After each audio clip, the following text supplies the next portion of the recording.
Unit number 2 के session 1 में हमने सीखा था कल हिस्ट्री ऑफ सी लैंग्वेज, जिसका रिकॉर्डिंग अभी अपलोड हो जाएगा। उसके बाद में features of C language. Now today's first topic is structure of C program. जब आप सी लैंग्वेज के प्रोग्राम का स्ट्रक्चर लिखते हो तो सबसे पहले रहता है डॉक्यूमेंटेशन सेक्शन। डॉक्यूमेंटेशन सेक्शन यानी कमेंट। कमेंट एक तो ये वे से हम देते हैं, या दूसरा तरीका ये है। So there are basically two ways of writing the comments.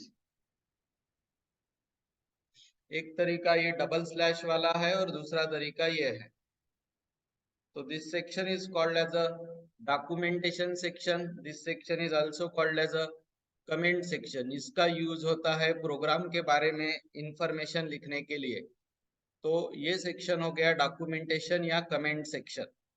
दूसरा आता है लिंक सेक्शन। इसमें हम लिखते हैं hash include stdio.h।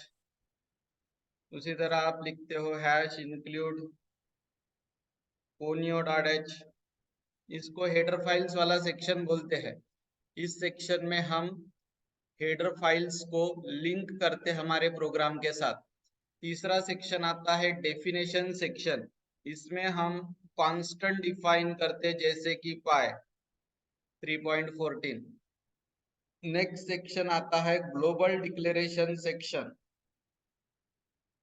Global declaration section में हम ऐसा वेरिएबल डिक्लेयर करते हैं जो आप चाहते हो कि सभी फंक्शंस में यूज हो। जैसे कि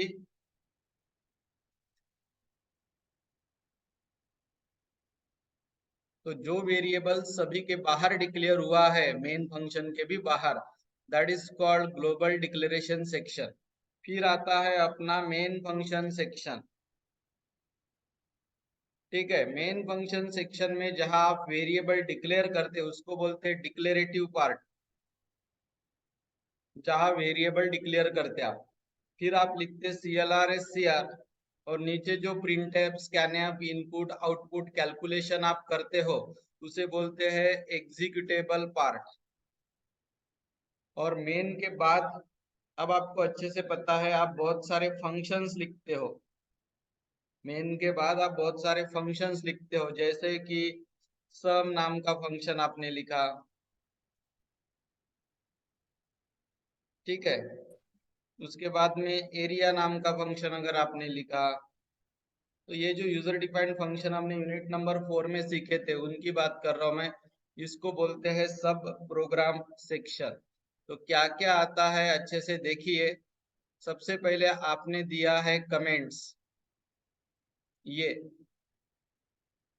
this is called documentation section. फिर आपने दिए दो header files, this is called link section. फिर अगर आप कोई कांस्टेंट जैसे कि हैश डिफाइन पाई 3.14 डिक्लेयर करते हो तो this is called definition section. जो वेरिएबल या फंक्शन मेन के बाहर डिक्लेयर होता है that is called global declaration section. फिर आता है इतना मेन सेक्शन, ये कंपलसरी पार्ट होता है, बाकी सब ऑप्शनल होता है। CLR SCR के ऊपर जो आप वेरिएबल वगैरह डिक्लेयर करते हैं दैट इज डिक्लेरेटिव पार्ट, और CLR SCR के नीचे जो आप formula print that is executable part. और बाद में जो फंक्शन आप ऊपर डिक्लेयर करके रखते ना यहाँ पे, और बाद में उनकी बॉडी लिखते हो नीचे, सम की बॉडी, एरिया की बॉडी, इनको बोला जाता है सब programme section.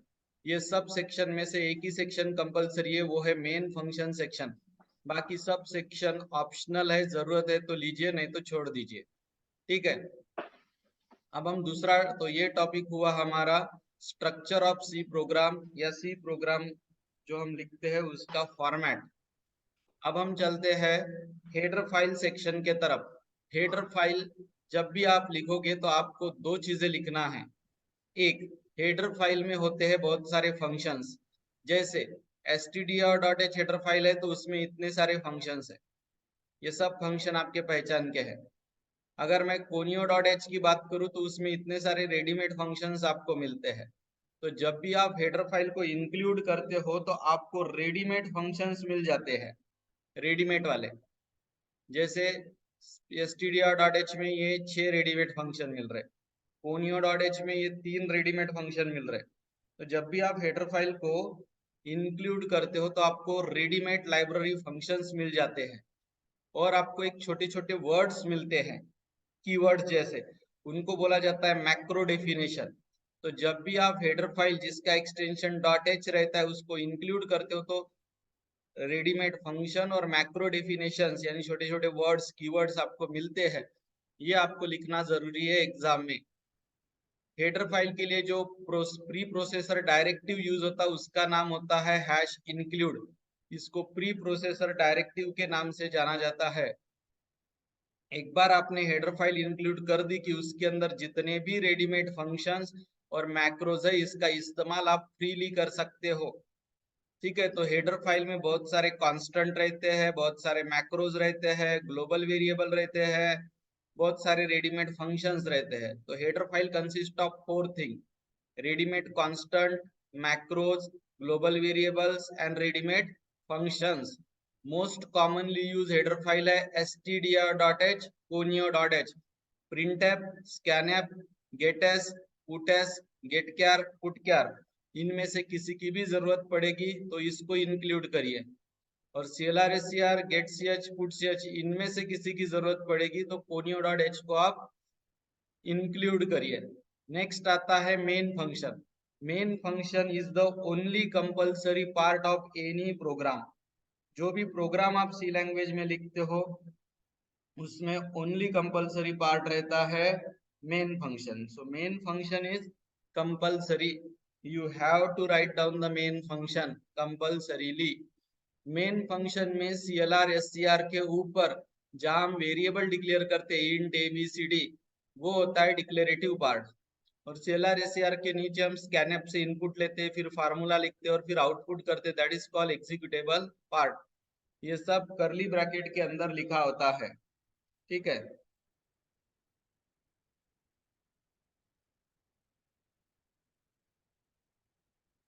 Next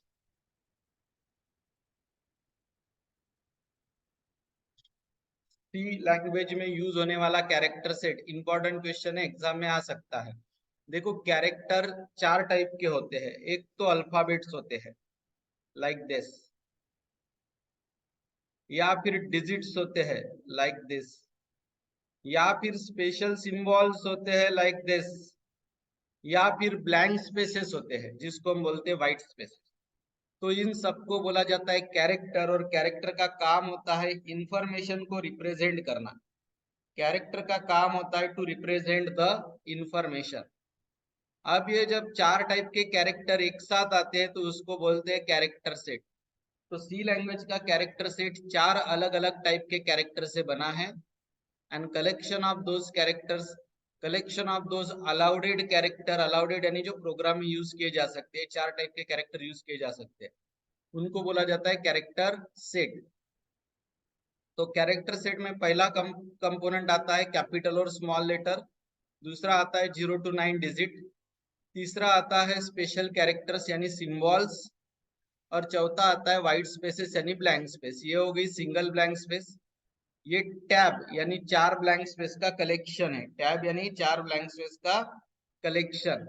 carriage return और न्यू लाइन, ये दोनों का मीनिंग न्यू लाइन ही होता है, बैकस्लैश n। तो ये सिंगल ब्लैंक स्पेस है, ये बैकस्लैश t है, और ये बैकस्लैश n है। तो 4 टाइप के कैरेक्टर्स आते हैं सी लैंग्वेज के कैरेक्टर सेट में। देखो जो रिवीजन अटेंड करेगा ना उसका फायदा ये होगा कि उसको ये सब रेडीमेड करके मिल जाएंगे ऑल 6 यूनिट। ऑलरेडी 1.5 यूनिट हम कंप्लीट कर चुके हैं। अब आता है टोकन। टोकन क्या है? तो सी लैंग्वेज के प्रोग्राम में जो छोटे छोटे इंडिविजुअल पार्ट यूज होते हैं, फिर वो कॉमा रहे, सेमीकोलन रहे, कीवर्ड्स रहे, वेरिएबल्स के नाम रहे, कांस्टेंट रहे, ऑपरेटर्स रहे, जो भी छोटी छोटी चीजें सी लैंग्वेज के प्रोग्राम में यूज होती है उनको बोला जाता है tokens, smallest individual unit. Token meaningful होते हैं। अब प्रोग्राम में यूज होने वाली हर छोटी बड़ी चीज अगर टोकन है तो program is a collection of tokens. और ऐसे कितने टाइप के टोकन्स के कलेक्शन से प्रोग्राम बनता है? तो 6 टाइप। अब 6 के 6 टाइप आपको पता है। मैं एक क्वेश्चन पूछना चाहता हूँ। क्वेश्चन है क्वेश्चन पूछ रहा हूं मैं, चलो शर्वरी आंसर देगी। टोटल कीवर्ड्स कितने हैं सी लैंग्वेज में? 32। 32। ये 32 कीवर्ड्स है सी लैंग्वेज में, जिसका मीनिंग फिक्स है, प्री डिफाइंड है, पहले से कंपाइलर को पता है, स्मॉल केस अल्फाबेट में लिखे जाते हैं। वो 32 कीवर्ड्स, ये पहला टोकन है। जो नाम हम देते, अब किन किन चीजों के नाम हम देते मैं बताता हूँ आपको। वेरिएबल के नाम हम देते, फंक्शंस के नाम आप देते हो, कांस्टेंट का नाम, एरे का नाम, स्ट्रिंग का नाम, स्ट्रक्चर का नाम, इनम का नाम, ये सब नाम हम देते हैं। जो नाम हम यानी यूजर देते हैं उनको बोला जाता है आइडेंटिफायर्स। वो आइडेंटिफायर्स है। तो जो 32 वर्ड पहले से बने हैं वो कीवर्ड, और जो नाम हम देते वो आइडेंटिफायर। ये प्री डिफाइंड होते हैं, ये यूजर डिफाइंड होते हैं। जो वैल्यू चेंज नहीं होती वो है कांस्टेंट। जो वैल्यू कभी चेंज नहीं होती वो है constant. Number of alphabets or digits or combination of alphabets and digits which is written in double quotation is called string. ये जो सिंबल्स हमने अभी अभी देखे, स्पेशल कैरेक्टर्स, ये सब आते हैं स्पेशल सिंबल्स में। और plus, minus, multiply, divide, less than, greater than, conditional operator, bitwise operator, size of, logical operator, ये सब आते हैं ऑपरेटर्स। तो टोकन है 6 टाइप के। कीवर्ड्स यानी प्रीडिफाइंड वर्ड्स, आइडेंटिफायर यानी यूजर डिफाइंड वर्ड, ना चेंज होने वाली वैल्यू यानी कांस्टेंट, अल्फाबेट का कलेक्शन यानी स्ट्रिंग, अलग अलग स्पेशल कैरेक्टर यानी स्पेशल सिंबल, और कैलकुलेशन के लिए मैथमेटिकल ऑपरेटर्स। ये 6 टोकन्स है। 6 को वन बाय वन हम देखते हैं। सबसे पहले हम देखेंगे कीवर्ड। कीवर्ड का मीनिंग फिक्स होता है और वो कंपाइलर को पहले से पता होता है। उनको हम रिजर्व वर्ड के नाम से भी जानते हैं। वो केस सेंसिटिव होते हैं और छोटे अल्फाबेट यानी लोअर केस में लिखना कंपलसरी होता है उनको। सी लैंग्वेज में ऐसे 32 कीवर्ड है। ये 32 कीवर्ड की लिस्ट ये है: auto, break, case, char, const, continue, default, do, double, else, enum, extern, float, for, goto, if, int, long, register, return, short, signed, sizeof, static, struct, switch, typedef, union, unsigned, void, volatile, while. इसमें से 4-5 हमने use नहीं किए होंगे, बाकी सब किए। Identifier यानी जो नाम हम देते हैं। काय के नाम हम देते हैं? हम देते हैं वेरिएबल के नाम, हम देते हैं फंक्शंस के नाम, हम देते हैं एरे, स्ट्रक्चर, कांस्टेंट के नाम। वो सब आते हैं आइडेंटिफायर्स में। आइडेंटिफायर्स में लेटर्स, डिजिट्स और अंडरस्कोर, ये 3 चीजें अलाउड रहती है। अल्फाबेट, डिजिट्स और अंडरस्कोर। ये कुछ एग्जाम्पल है। एग्जाम में हमेशा क्वेश्चन आता है, mark it as a very very very very IMP, कि आइडेंटिफायर के नाम देने के रूल्स बताइए। तो 6 रूल है। पहला रूल है कि कोई भी नाम अल्फाबेट या अंडरस्कोर से शुरू होना चाहिए। मुझे नम लिखना है तो मैं ऐसा लिख सकता हूँ नम, या मैं ऐसा लिख सकता हूँ नम। सो कोई भी नाम एक तो अल्फाबेट से शुरू हो या फिर अंडरस्कोर से शुरू हो। वो डिजिट से शुरू करना अलाउड नहीं है, ये पहला रूल। दूसरा रूल, नाम ज्यादा से ज्यादा 31 कैरेक्टर तक बड़ा रह सकता है, उससे बड़ा नाम लेना अलाउड नहीं है। रूल नंबर 3, जो भी नाम आप लोगे वो इन 32 कीवर्ड के अलावा लीजिए। ये 32 नाम लेना अलाउड नहीं है। नंबर 4, कैपिटल और स्मॉल लेटर को अलग अलग माना जाएगा। कैपिटल में आप नम लिखते हो तो अलग, और स्मॉल में आप नम लिखते हो तो अलग।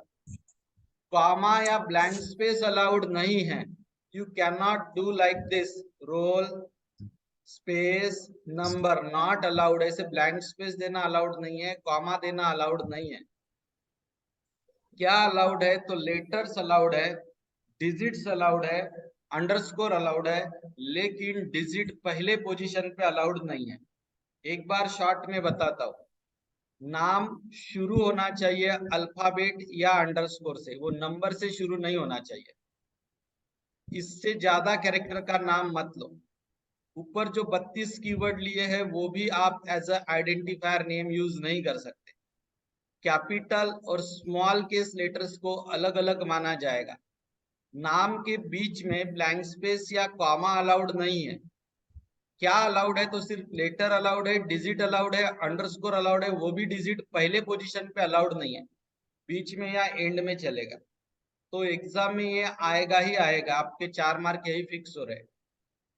नेक्स्ट आता है कांस्टेंट, यानी जो वैल्यू कभी चेंज नहीं होती during program execution is called constant.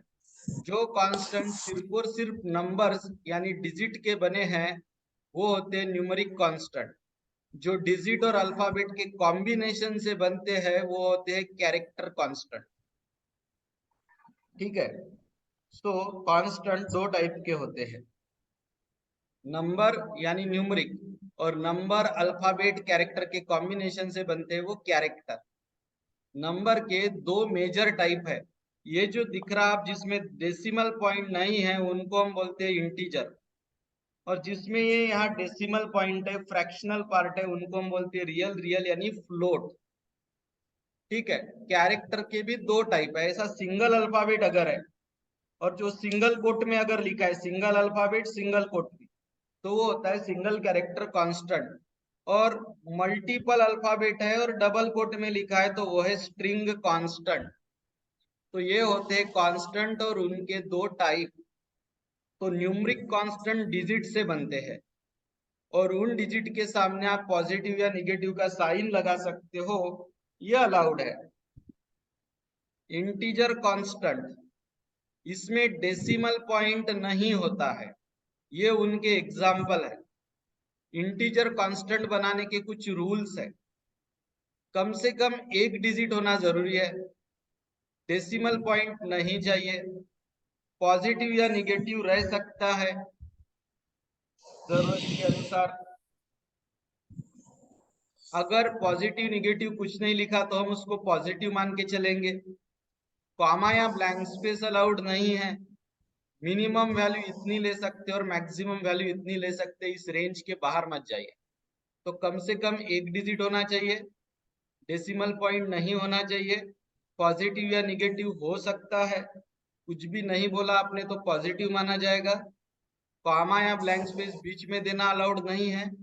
इसके नीचे की वैल्यू आप ले नहीं सकते और इससे बड़ी वैल्यू आप ले नहीं सकते। ये है इंटीजर कांस्टेंट के रूल्स। अब हम चलते हैं रियल यानी फ्लोट पे, जिसमें ऐसा डेसिमल पॉइंट होता है उनको बोला जाता है फ्लोट। फ्लोट में भी पॉजिटिव निगेटिव रह सकता है। फ्लोट बनाने के कुछ रूल, कम से कम एक डिजिट होना, डेसिमल पॉइंट होना चाहिए, पॉजिटिव निगेटिव रह सकता है, साइन नहीं दी तो हम पॉजिटिव मान के चलेंगे, कॉमा और ब्लैंक स्पेस अलाउड नहीं है। ये रूल है। जब कांस्टेंट पूछा जाता है तो ये रूल लिखने की जरूरत नहीं है, ये भी रूल मत लिखिए, ये भी रूल मत लिखिए। रूल आप तभी लिखेंगे अगर रूल्स के बारे में पूछा गया तो, नहीं तो डायग्राम निकालिए और ये इतने दो दो लाइनें लिखते चलना है। रूल्स तब तक आप नहीं लिखेंगे जब तक एग्जाम में पूछे नहीं जाएंगे। जो अल्फाबेट से बनते हैं वो कैरेक्टर कांस्टेंट है।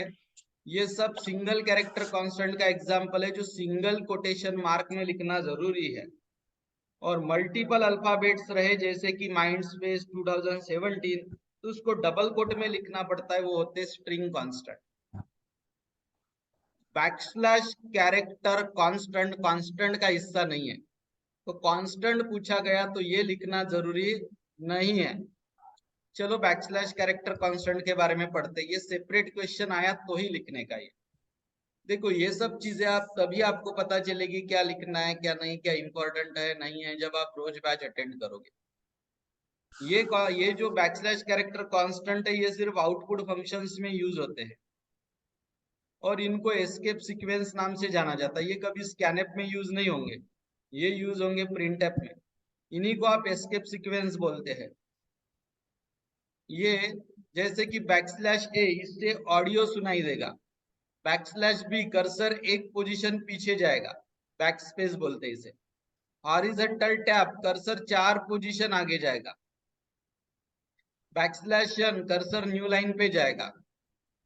इससे आउटपुट में डबल कोड दिखेगा, इससे आउटपुट में सिंगल कोड दिखेगा।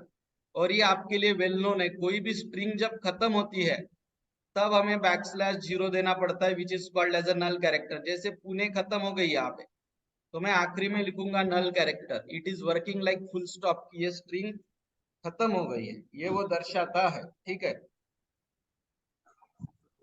तो इनको बोला जाता है \कैरेक्टर कांस्टेंट या एस्केप सीक्वेंस, जो आउटपुट फंक्शंस में यूज होते हैं। अब हम चलते हैं वेरिएबल, ये कांस्टेंट के अपोजिट है। वेरिएबल की वैल्यू कंटिन्यूअस चेंज हो सकती है through out the program execution. Variables के कुछ रूल है, वो वही 6 रूल है जो आइडेंटिफायर के थे, इसलिए ये 6 रूल अब मैं नहीं पढ़ूंगा। ये सेम वही 6 रूल है जो 5 मिनट पहले मैंने आइडेंटिफायर के वक्त लिए थे। वेरिएबल के 3 टाइप होते हैं, जैसे कि प्राइस हो गया, मार्क्स हो गया, इनको बोलते हैं न्यूमेरिक वेरिएबल। जेंडर हो गया, जैसे कि F फीमेल, M मेल, ये हो गया कैरेक्टर वेरिएबल। और जैसे कि सिटी, स्टूडेंट नेम, ये हो गए, इनको बोला जाता है स्ट्रिंग वेरिएबल। तो ऐसे वेरिएबल्स के अलग टाइप होते हैं। ये क्वेश्चन हमेशा एग्जाम्पल में आता है, इस बार भी आएगा। यही तो इम्पोर्टेंस है आपको रिवीजन अटेंड करने की। मैं आपको क्वेश्चंस भी बताता हूँ। डिक्लेरेशन ऑफ वेरिएबल, कोई भी वेरिएबल डिक्लेयर करना जरूरी है। ये उनके एग्जाम्पल्स है। मार्क्स इंटीजर टाइप का वेरिएबल है, जेंडर कैरेक्टर टाइप का वेरिएबल है, परसेंटेज फ्लोट टाइप का वेरिएबल है। इनको बोला जाता है वेरिएबल का डिक्लेरेशन। वेरिएबल का डिक्लेरेशन है ये। ठीक है, जब आप वेरिएबल डिक्लेयर करते हो तो कंप्यूटर को 3 चीजें बताते हो, 3 थिंग्स। सबसे पहली चीज कंप्यूटर को बताते हो आप डेटा टाइप। तो जहाँ डेटा टाइप इंटीजर है, यहाँ कैरेक्टर है, यहाँ फ्लोट है, सबसे पहली चीज आप कंप्यूटर को डिनोट करते हो वो होती है डेटा टाइप। दूसरी चीज आप बताते हो वेरिएबल का नाम, ये भी आप कंप्यूटर को बताते हो कि क्या है। और सबसे आखिरी चीज आप कंप्यूटर को बताते हो कि साइज कितने लगेगी। मार्क्स को 2 बाइट लगेंगे, कैरेक्टर को 1 बाइट लगेगा, परसेंटेज को 4 बाइट लगेंगे। तो डिक्लेरेशन कंप्यूटर को 3 चीजें बताता है, डेटा टाइप, वेरिएबल नेम, और उस डेटा टाइप के हिसाब से उसकी साइज। ये 3 चीजें कंप्यूटर को बताने की रिस्पॉन्सिबिलिटी होती है डिक्लेरेशन की। थ्योरी टॉपिक में सिंटैक्स लिखना कंपलसरी है। सिंटैक्स से पहले डेटा टाइप चाहिए जैसे कि ये, फिर बीच में स्पेस चाहिए जैसे कि ये, फिर वेरिएबल के नाम चाहिए जैसे कि ये, और एंड में सेमीकोलन चाहिए जैसे कि याद दिया है। नेक्स्ट टॉपिक है वेरिएबल को इनिशियलाइज करना। Variable name equal to value, इसको वैल्यू देना यानी इनिशियलाइज करना होता है।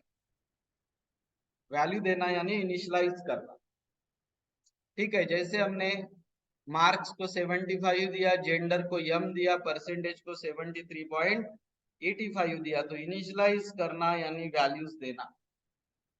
ठीक है, डिक्लेरेशन और इनिशियलाइजेशन को आप इस तरह से कंबाइन कर सकते हैं। ये पार्ट डिक्लेरेशन है, ये पार्ट इनिशियलाइजेशन, ये पार्ट डिक्लेरेशन है, ये पार्ट इनिशियलाइजेशन है। आप multiple value at a time initialize कर सकते हो, जैसे यहाँ पी क्यू आर तीनों को इनिशियलाइज किया गया है 0 के साथ। अब आता है ऑपरेटर्स टॉपिक। ये वही टॉपिक है जिसको हमने सबसे ज्यादा समय दिया था सिखाते वक्त। ऑपरेटर्स को सबसे ज्यादा समय इसी को दिया था हमने। लेट्स सी ऑपरेटर क्या होते हैं। तो ऑपरेटर सिंबल होते हैं जो कि मैथमेटिकल या लॉजिकल कैलकुलेशंस करने में आपकी हेल्प करते हैं। ऑपरेटर्स कैलकुलेशन काय के ऊपर करते हैं, तो डेटा और वेरिएबल के ऊपर। ऑपरेटर्स के 8 टाइप है। पहला टाइप है अरिथमेटिक ऑपरेटर। ये अरिथमेटिक ऑपरेशंस के लिए काम में आता है। ए की वैल्यू अगर 7 है और बी की वैल्यू अगर 3 है, इन वैल्यू को एज अ एग्जाम्पल लिया है मैंने, आप दूसरे भी ले सकते हैं। तो इन दोनों की एडिशन आएगी 10, इन दोनों का सब्ट्रैक्शन आएगा 4, इन दोनों का मल्टीप्लीकेशन आएगा 21, इन दोनों का डिवीजन यानी कोशंट आएगा 2, 2 is a quotient, 2 is a quotient, quotient 2 आएगा। और मॉड यानी रिमाइंडर, 7 को 3 से डिवाइड करते तो रिमाइंडर 1 आता है। तो plus addition, minus subtraction, star multiplication, slash division, division से मिलता है कोशंट, 7 को 3 से डिवाइड किया तो कोशंट 2, और मॉड से मिलता है रिमाइंडर, 7 को 3 से डिवाइड किया तो रिमाइंडर आता है 1। ये अरिथमेटिक ऑपरेटर्स है। अरिथमेटिक फार्मूला यानी एक्सप्रेशन के 3 कैटेगरी होते हैं। यहाँ दोनों इनपुटेड वैल्यू इंटीजर है तो ऑफकोर्स आंसर भी इंटीजर आएगा, इसको इंटीजर अरिथमेटिक्स बोलते हैं। दोनों वैल्यू इंटीजर, आंसर भी integer, this is called integer arithmetics. इसको इंटीजर अरिथमेटिक्स के नाम से जाना जाता है। ठीक है, अब आते हैं रियल यानी फ्लोट अरिथमेटिक। दोनों इनपुटेड वैल्यू फ्लोट रही तो आंसर भी फ्लोट आता है, ये रियल अरिथमेटिक्स है। मिक्स मोड अरिथमेटिक, एक इंटीजर और एक फ्लोट रहा तो आंसर फ्लोट आएगा। दोनों इंटीजर, आंसर इंटीजर, दोनों फ्लोट, आंसर फ्लोट, एक इंटीजर एक फ्लोट, आंसर फ्लोट। ये 3 टाइप के अरिथमेटिक एक्सप्रेशंस होते हैं। रिलेशनल ऑपरेटर के तरफ हम चलते हैं। रिलेशनल ऑपरेटर में सबसे पहला आता है लेस देन। अगर ये साइड की वैल्यू ये वाले साइड के वैल्यू से अगर छोटी है तो ट्रू, इक्वल या बड़ी है तो फॉल्स। यहां ये वैल्यू छोटी है ये वैल्यू से तो ट्रू, बड़ी या इक्वल रही तो आएगा फॉल्स। यहां आपको 2 अपॉर्चुनिटी मिलती है, वैल्यू छोटी भी चलेगी इक्वल भी चलेगी। ऐसा अगर रहता है तो ट्रू, लेकिन बड़ी रही तो फॉल्स। यहाँ छोटी होना कंपलसरी है, यहाँ छोटी भी चलेगी इक्वल टू भी चलेगी, दोनों में से एक चलेगा। इसी के अपोजिट आता है ग्रेटर देन, ये या ग्रेटर देन इक्वल टू, यहाँ बड़ी चाहिए, यहाँ बड़ी या इक्वल चलेगी, बड़ी या इक्वल चल जाएगी, दोनों में से एक। फिर आता है इक्वल इक्वल टू, यहाँ दोनों साइड सेम रही तो आंसर ट्रू, ये और ये सेम है ट्रू, लेकिन ये और ये सेम नहीं है फॉल्स। इक्वल टू साइन 2 बार चाहिए। नेक्स्ट होता है नॉट इक्वल टू, ये दोनों तो इक्वल है फिर भी हम नॉट इक्वल टू बोल रहे हैं, आंसर फॉल्स। और ये सच में इक्वल नहीं है तो आंसर ट्रू। ये 6 आते हैं रिलेशनल ऑपरेटर्स। नेक्स्ट हम चलते हैं लॉजिकल ऑपरेटर्स के तरफ। लॉजिकल ऑपरेटर्स का काम होता है मल्टीपल रिलेशनल एक्सप्रेशन को कंबाइन करना, मल्टीपल कंडीशंस को कंबाइन करना, दैट इज लॉजिकल ऑपरेटर। ये वाला टेबल प्रिपेयर करने की या एग्जाम में लिखने की जरूरत नहीं है, ये आपके अंडरस्टैंडिंग के लिए, इसको छोड़ दीजिए, नीचे वाला चाहिए हमें। मैं बार बार बोल रहा हूँ कौन सी चीजें करना है कौन सी चीजें छोड़ना है, वो सब आपको अभी पता चलेगा रिवीजन में, इसीलिए रिवीजन इज वेरी इंपॉर्टेंट। ठीक है, लॉजिकल ऑपरेटर यह है लॉजिकल एंड। मैं आप में से पूछता हूँ प्रसन्ना को, प्रसन्ना आप बताइए लॉजिकल एंड में कितने कंडीशंस ट्रू होना चाहिए आंसर ट्रू आने के लिए?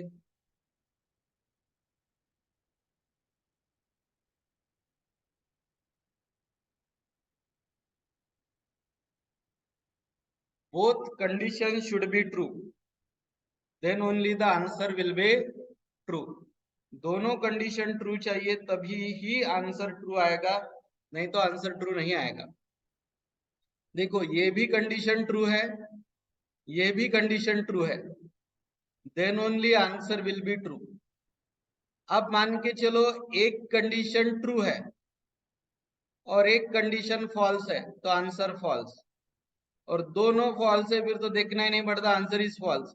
इन शॉर्ट एंड में आंसर ट्रू कब आता है? जब ऑल कंडीशंस ट्रू है। तो एक भी कंडीशन फॉल्स रही तो फाइनल आंसर फॉल्स रहेगा, ध्यान में रखिएगा। All conditions must be true, then only the final answer will be true.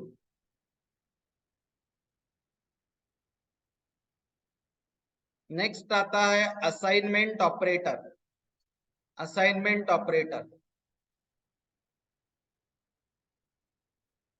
नहीं, हमने आर छोड़ दिया ना, आर बाकी है अभी। आर में क्या होता है, एक कंडीशन ट्रू रही तो भी चलता। यहाँ दोनों ट्रू है, ट्रू। यहाँ एक ट्रू है फिर भी ट्रू, यहाँ दोनों फॉल्स है तो फिर फॉल्स। इन शॉर्ट एंड में all condition should be true, then only the answer will be true. और में एनी वन कंडीशन ट्रू रही तो भी आंसर ट्रू आ जाता, ये डिफरेंस है। और नॉट क्या करता है, ट्रू आंसर को फॉल्स करता है, फॉल्स आंसर को ट्रू कर देता है। नेक्स्ट आता है assignment operator. Let's see the assignment operator. Assignment operator यानी इक्वल टू, ये क्या करता है, राइट साइड की वैल्यू, इक्वल टू के राइट साइड के वैल्यू इक्वल टू के लेफ्ट साइड को असाइन करता है। इक्वल टू के राइट साइड की वैल्यू इक्वल टू के लेफ्ट साइड को असाइन करता है, इनको बोला जाता है असाइनमेंट ऑपरेटर। इसमें शॉर्टकट असाइनमेंट भी आता है, ये लॉन्ग कट हुआ, ये शॉर्टकट, ये लॉन्ग कट, ये शॉर्ट हैंड, ये लॉन्ग कट, ये शॉर्ट हैंड, ये लॉन्ग कट, ये शॉर्ट हैंड, ये लॉन्ग कट, ये शॉर्ट हैंड, दोनों का मीनिंग सेम है।